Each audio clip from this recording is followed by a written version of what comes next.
I need not pause to say how very delighted I am to be here this morning, to have the opportunity of standing in this very great and significant pulpit. And I do want to express my deep personal appreciation to Dean Sayer and all of the cathedral clergy for extending the invitation. It is always a rich and rewarding experience to take a brief break from our day-to-day demands in the struggle for freedom and human dignity and discuss the issues involved in that struggle with concerned friends of goodwill all over our nation. And certainly it is always a deep and meaningful experience to be in a worship service. And so for many reasons, I'm happy to be here today. I would like to use as a subject from which to preach this morning, remaining awake through a great revolution. And the text for the morning is found in the book of Revelation. There are two passages there that I would like to quote. It's in the 16th chapter of that book. Behold, I make all things new. Former things are passed away. I'm sure that most of you have read that arresting little story from the pen of Washington Irving, entitled Rip Van Winkle.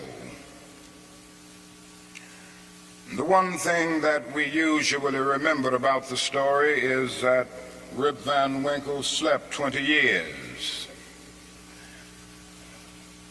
But that is another point in that little story that is almost always completely overlooked.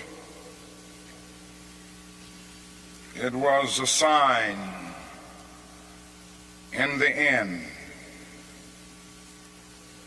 from which Rip went up in the mountain for his long sleep. When Rip Van Winkle went up in the mountain, the sign had a picture of King George III of England.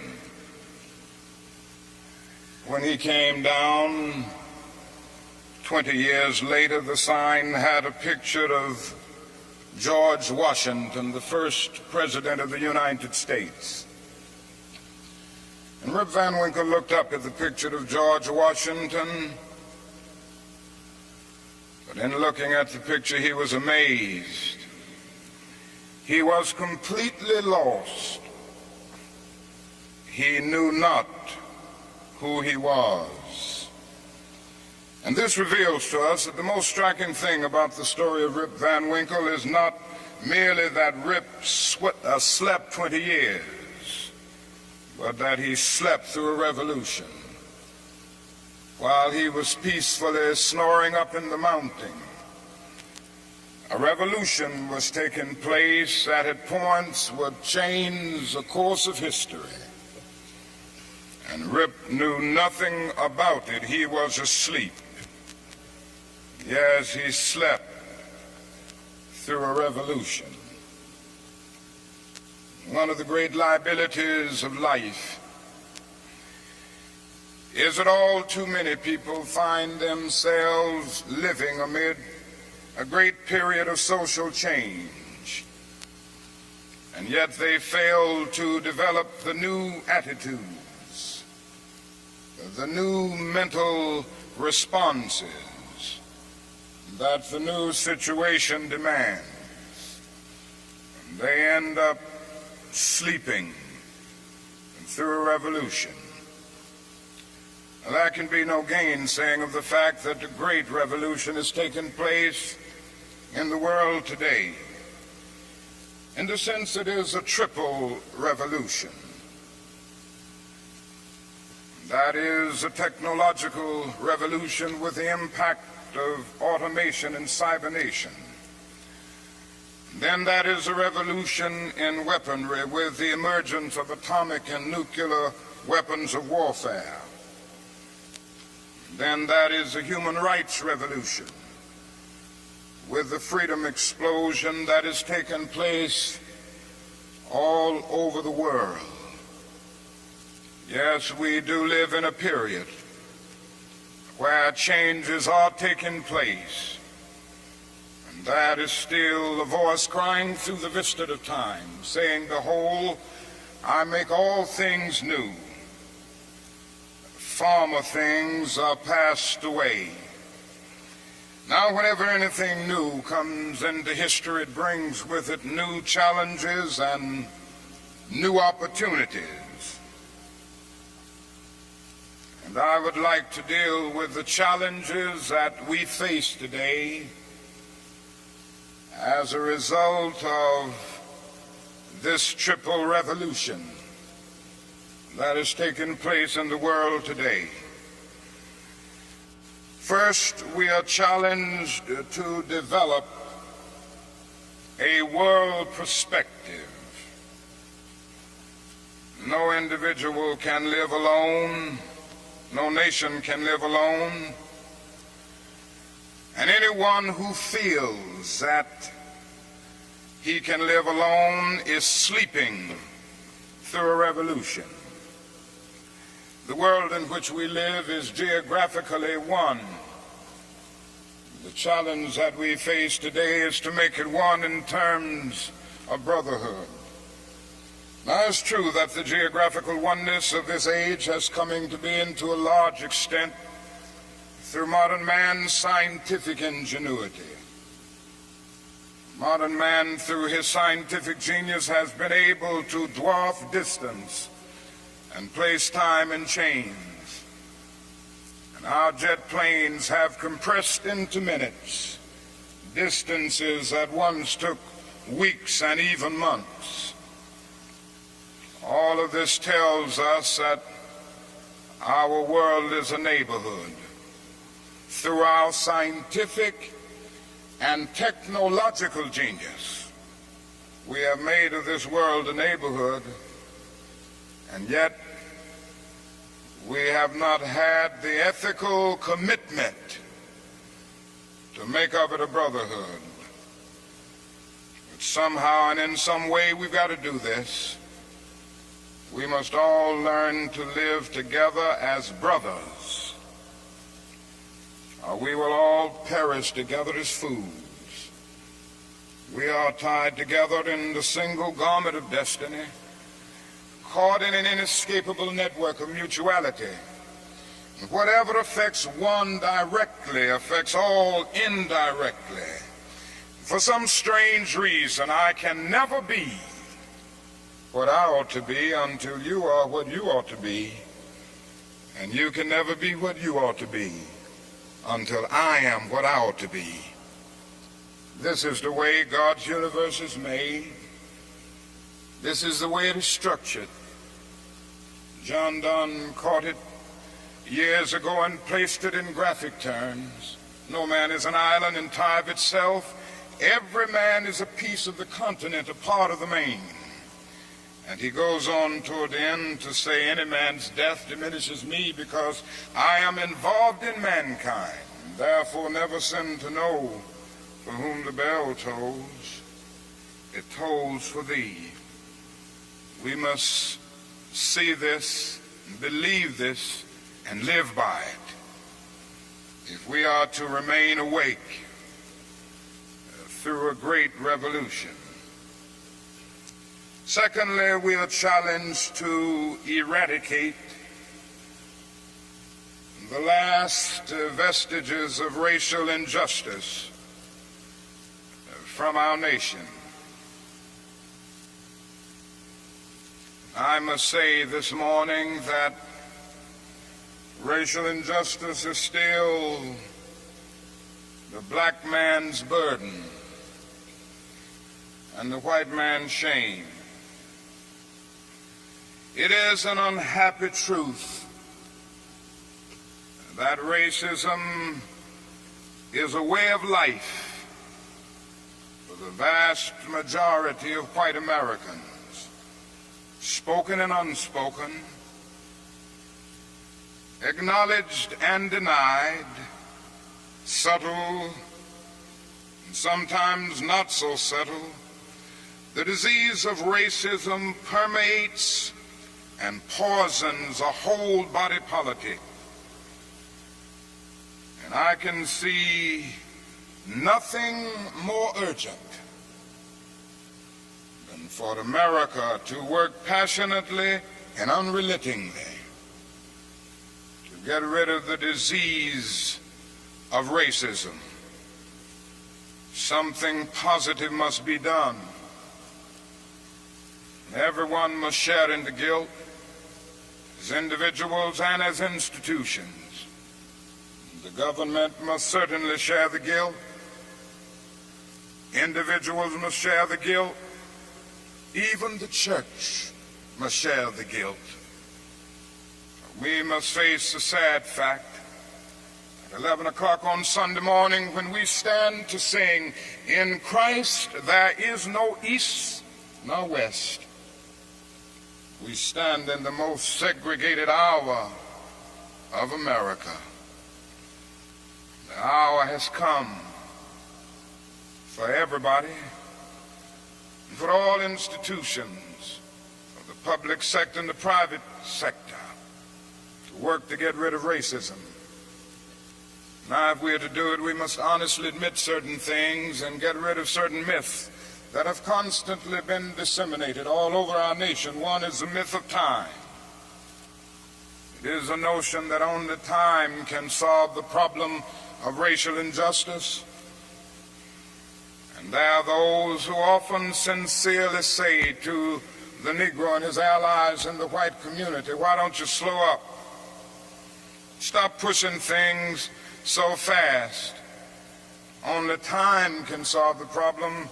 And if you will just be nice and patient and continue to pray, in 100 or 200 years, the problem will work itself out." Well, that is an answer to that myth. And it is that time is neutral. It can be used either constructively or destructively. And I'm sorry to say this morning that I'm absolutely convinced that the forces of ill will in our nation, the extreme rightists of our nation, the people on the wrong side, have used time much more effectively than the forces of goodwill. And it may well be that we will have to repent in this generation, not merely for the vitriolic words and the violent actions of the bad people, but for the appalling silence and indifference of the good people who sit around and say, "Wait on time." Somewhere we must come to see that human progress never rolls in on the wheels of inevitability. It comes through the tireless efforts and the persistent work of dedicated individuals who are willing to be co-workers with God. And without this hard work, time itself becomes an ally of the primitive forces of social stagnation. So we must help time and realize that the time is always right to do right. Now, that is another myth that still gets around. It is a kind of over-reliance on the bootstrap philosophy. And there are those who still feel that if the Negro is to rise out of poverty, if the Negro is to rise out of slum conditions, if he is to rise out of discrimination and segregation, he must do it all by himself. And so they say the Negro must lift himself by his own bootstraps. They never stopped to realize that no other ethnic group has been a slave on American soil. The people who say this never stop to realize that the nation made the black man's color a stigma. But beyond this, they never stop to realize the debt that they owe a people who were kept in slavery 244 years. In 1863, the Negro was told that he was free as a result of the Emancipation Proclamation being signed by Abraham Lincoln. But he was not given any land to make that freedom meaningful. It was something like keeping a person in prison for a number of years and suddenly discovering that that person is not guilty of the crime for which he was convicted. And you just go up to him and say, now you're free. But you don't give him any bus fare to get to town. You don't give him any money to get some clothes to put on his back or to get on his feet again in life. Every code of jurisprudence would rise up against this. And yet this is the very thing that our nation did to the black man.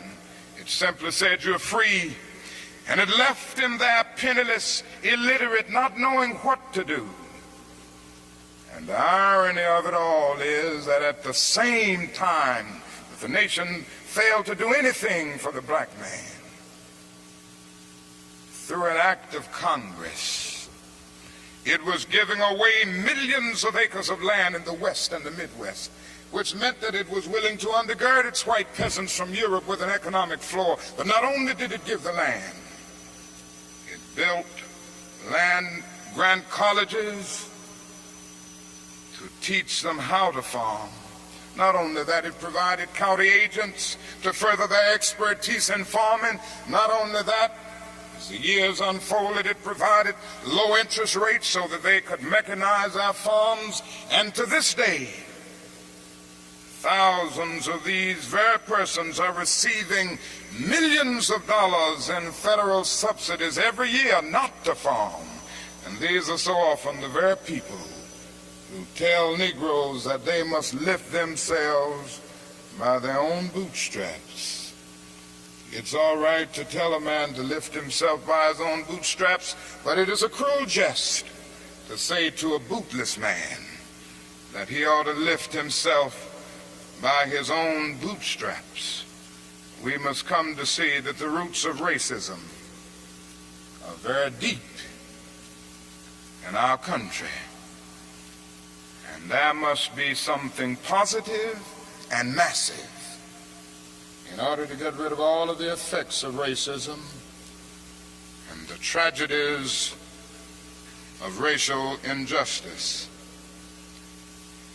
Now, that is another thing closely related to racism that I would like to mention as another challenge. We are challenged to rid our nation and the world of poverty. Like a monstrous octopus, poverty spreads its nagging, prehensile tentacles into hamlets and villages all over our world. 2/3 of the peoples of the world go to bed hungry at night. They are ill-housed, they are ill-nourished, they are shabbily clad. I've seen it in Latin America, I've seen it in Africa.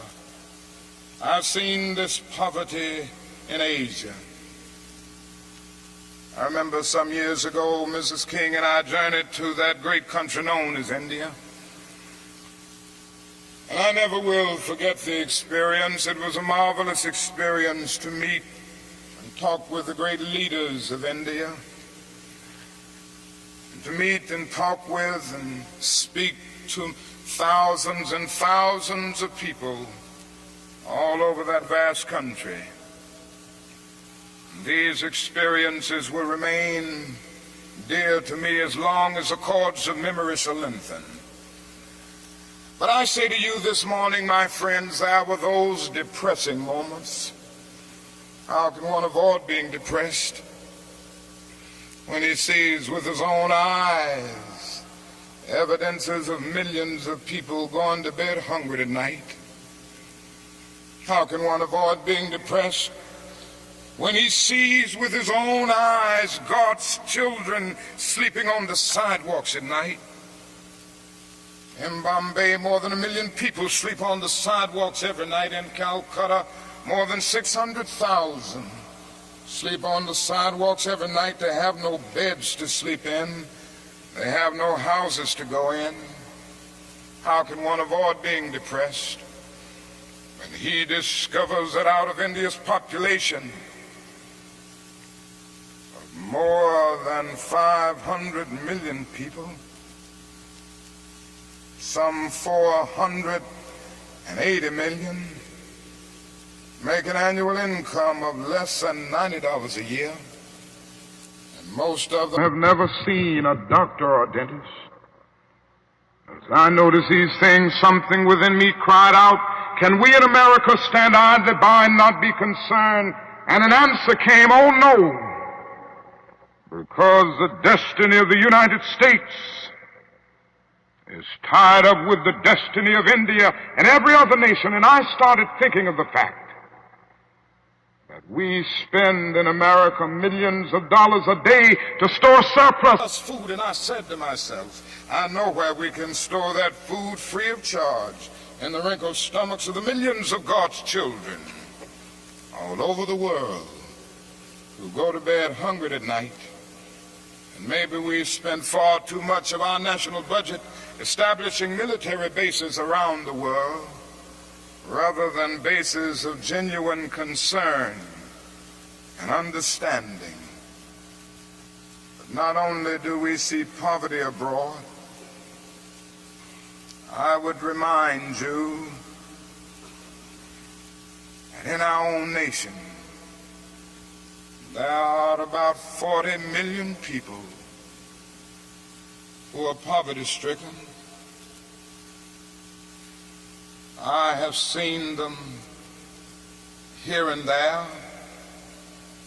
I've seen them in the ghettos of the North. I've seen them in the rural areas of the South. I've seen them in Appalachia. I've just been in the process of touring many areas of our country. And I must confess that in some situations, I have literally found myself crying. I was in Marks, Mississippi the other day, which is in Quitman County, the poorest county in the United States. I tell you, I saw hundreds of little black boys and black girls walking the streets with no shoes to wear. I saw their mothers and their fathers trying to carry on a little Head Start program, but they had no money. The federal government hadn't funded them. They were trying to carry on, and they raised a little money here and there, trying to get a little food to feed the children, trying to teach them a little something. And I saw mothers and fathers who said to me, not only were they unemployed, but they didn't get any kind of income, no old age pension, no welfare check or anything. I said, how do you live? And they say, well, we go around to the neighbors and ask them for a little something. When the berry season comes, we pick berries. When the rabbit season comes, we hunt and catch a few rabbits. And that's about it. And I was in Newark and Harlem just this week. And I walked in to the homes of welfare mothers. I saw them in conditions, no, not with wall-to-wall carpet, but wall-to-wall rats and roaches. I stood in an apartment, and this welfare mother said to me, the landlord will not repair this place. I've been here 2 years. He had made single repair. She pointed out her little boy who was a victim of lead poisoning. She pointed out the walls with all of the ceiling falling through. She showed me the holes where the rats came in. She said, night after night, we have to stay awake, keep the rats and the roaches from getting to the children. I said, how much do you pay for this apartment? She said, $125. And I looked and I thought and said to myself, it isn't worth $60. Poor people are forced to pay more for less, living in conditions day in and day out where the whole area is constantly drained without being replenished. It becomes a kind of domestic colony. And the tragedy is so often these 40 million people are invisible because America is so affluent, so rich, because our expressways carry us away from the ghetto. We don't see the poor. Jesus told a parable one day,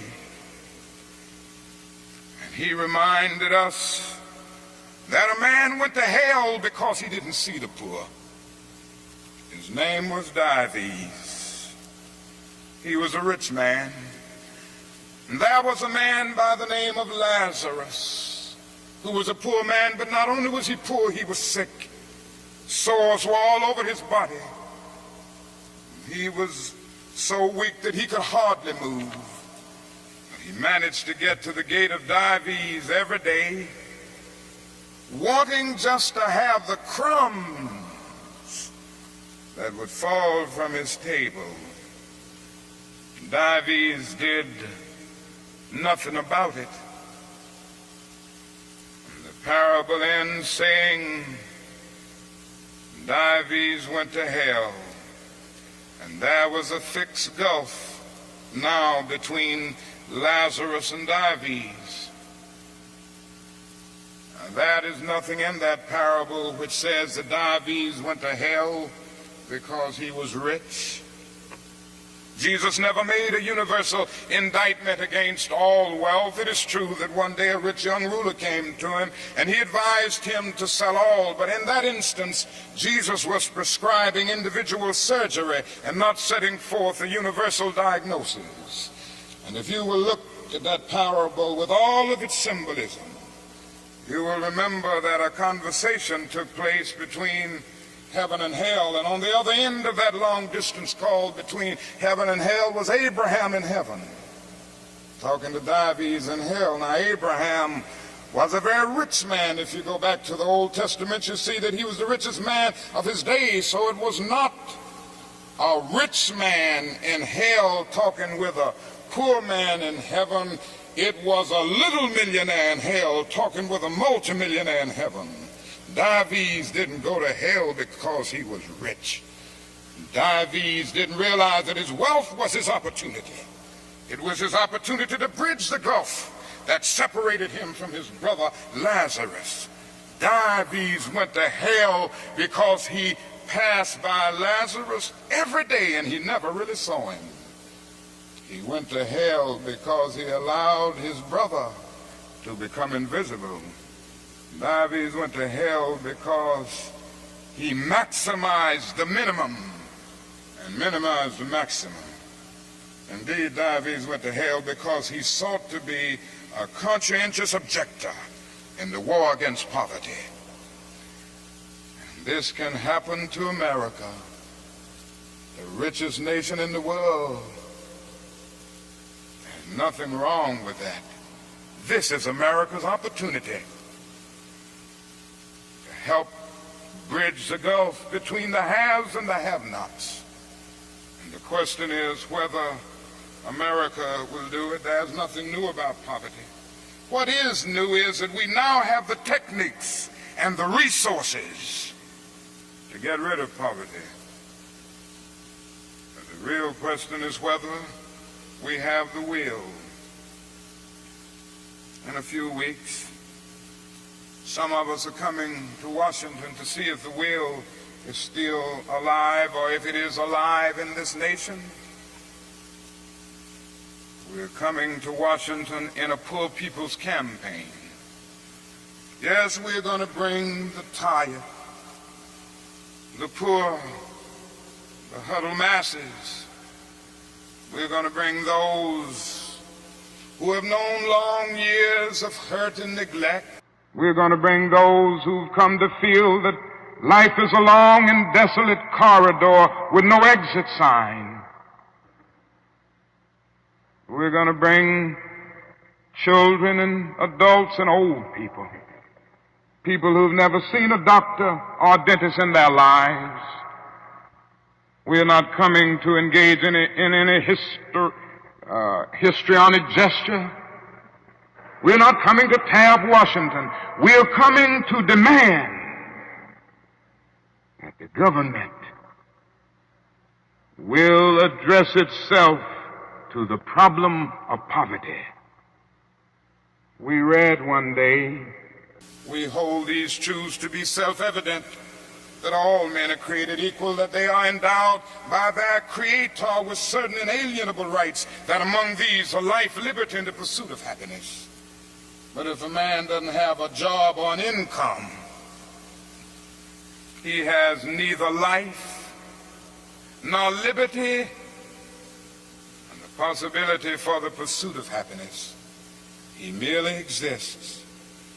We're coming to ask America to be true to the huge promissory note that it signed years ago. We're coming to engage in dramatic, non-violent action to call attention to the gulf between promise and fulfillment, to make the invisible visible.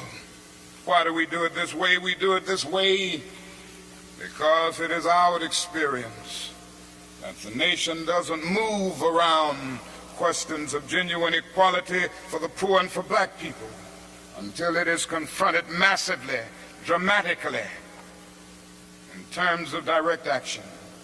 Great documents are here to tell us something should be done. We met here some years ago in the White House Conference on Civil Rights, and we out with the same recommendations that we will be demanding in our campaign here, but nothing has been done. The President's Commission on Technology, Automation, and Economic Progress recommended these things some time ago. Nothing has been done. Even the urban coalition made up of mayors of most of the cities of our country and the leading businessmen have said that these things should be done. Nothing has been done. The Kerner Commission came out with its report just a few days ago and then made specific recommendations. Nothing has been done. And I submit that nothing will be done until people of goodwill put their bodies and their souls in motion. And it will be the kind of soul force brought into being as a result of this confrontation that I believe will make the difference. Yes, it will be a poor people's campaign. This is a question facing America. Ultimately, a great nation is a compassionate nation. America has not met its obligations and its responsibilities to the poor. One day, we will have to stand before the God of history, and we will talk in terms of things we've done. Yes, we will be able to say, we build gargantuan bridges to span the seas. We build gigantic buildings to kiss the skies. Yes, we made our submarines to penetrate oceanic depths. We brought into being many other things with our scientific and technological power. It seems that I can hear the God of history saying, that was not enough, but I was hungry, and ye fed me not. I was naked and ye clothed me not. I was devoid of a decent sanitary house to live in, and ye provided no shelter for me. And consequently, you cannot enter the kingdom of greatness. If ye do it unto the least of these, my brethren, ye do it unto me. That's the question facing America today. And I want to say one other challenge that we face is simply that we must find an alternative to war and bloodshed. Anyone who feels, and there are still a lot of people who feel that way, that war can solve the social problems facing mankind, is sleeping through a revolution. President Kennedy said on one occasion, mankind must put an end to war, or war will put an end to mankind. The world must hear this. I pray God that America will hear this before it is too late, because today we are fighting a war. I'm convinced that it is one of the most unjust wars that has ever been fought in the history of the world. Our involvement in the war in Vietnam has torn up the Geneva Accord. It has strengthened the military-industrial complex. It has strengthened the forces of reaction in our nation. It has put us against the self-determination of the vast majority of Vietnamese people and put us in the position of protecting a corrupt regime that is stacked against the poor. It has played havoc with our domestic destinies. And this day we are spending $500,000 to kill every Viet Cong soldier. Every time we kill one, we spend about $500,000, while we spend only $53 a year for every person characterized as poverty-stricken in the so-called poverty program, which is not even a good skirmish against poverty. But not only that, it has put us in a position of appearing to the world as an arrogant nation. Here we are 10,000 miles away from home, fighting for the so-called freedom of the Vietnamese people when we've not even put our own house in order. And we force young black men and young white men to fight and kill in brutal solidarity. And yet when they come back home, they can't hardly live on the same block together. Judgment of God is upon us today.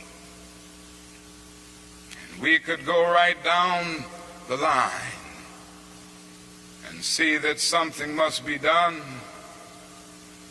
and something must be done quickly.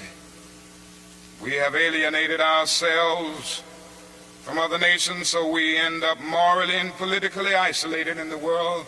There's not a single major ally of the United States of America that would dare send a troop to Vietnam, and so the only friends that we have now are a few quiet nations like Taiwan, Thailand, South Korea, and a few others.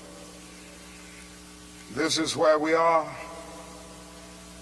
Mankind must put an end to war, or war will put an end to mankind.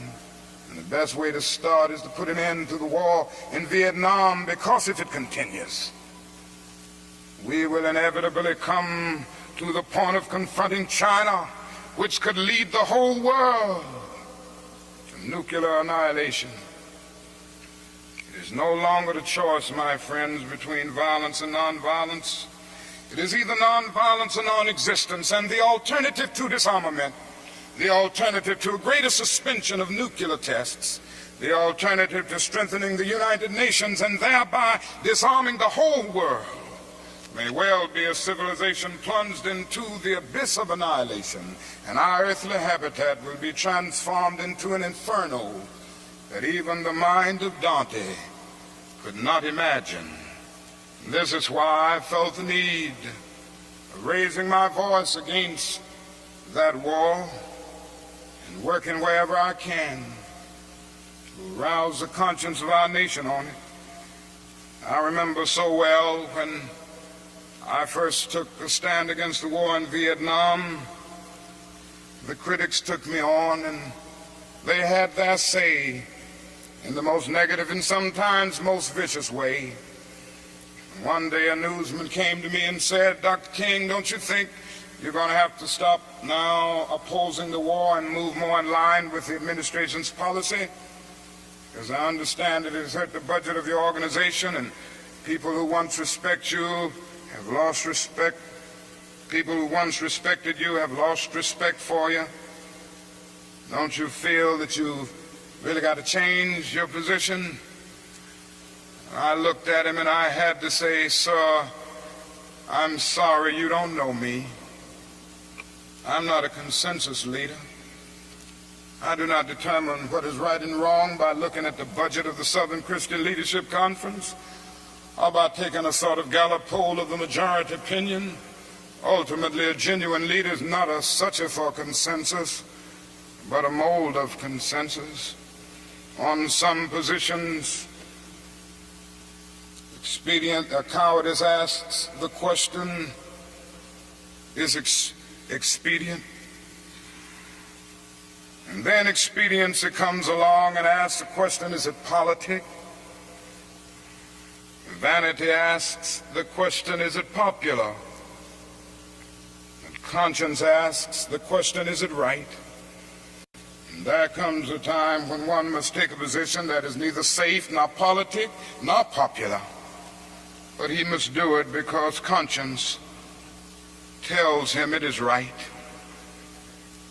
And I believe today that that is a need for all people of goodwill to come with a massive act of conscience and say, in the words of the old Negro spiritual, we ain't gonna study war no more.